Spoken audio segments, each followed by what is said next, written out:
ઘઉંના પાકને બરબાદ કરતા અલ્ટરનેરિયા બ્લાઇટ.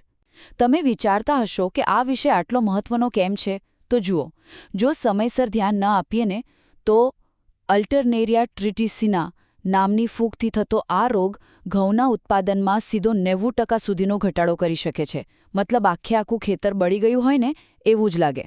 પહેલું, આ છુપા દુશ્મનને ઓળખવો કઈ રીતે?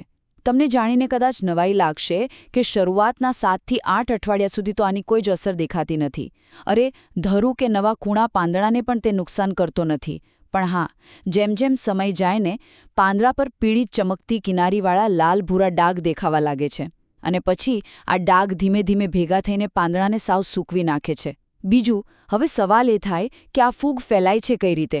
તો વાત જાણે એમ છે કે હવામાં વધુ ભેજ અને 25 ડિગ્રી સેલ્સિયસ જેટલું તાપમાન આ ફૂગ માટે એકદમ અનુકૂળ છે.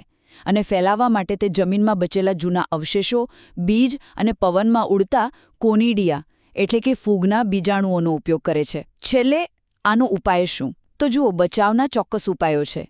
બીજને 4 કલાક સામાન્ય પાણીમાં પલાળ્યા પછી સીધા 52 ડિગ્રી ગરમ પાણીમાં 10 મિનિટ માટે બોળી રાખો. સાથે જ CO-25, સોનાલિકા કે K7340 જેવી રોગપ્રતિકારક જાતો વાવવાનો જ આગ્રહ રાખો.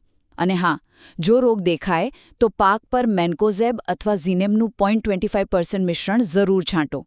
ટૂંકમાં, સાવચેતીપૂર્વક બીજની માવજત, રોગપ્રતિકારક જાતોની પસંદગી અને સમયસર ફૂગનાશકનો છંટકાવ જ તમારા ઘઉંના પાકને આ વિનાશક ફૂગથી બચાવી શકે છે.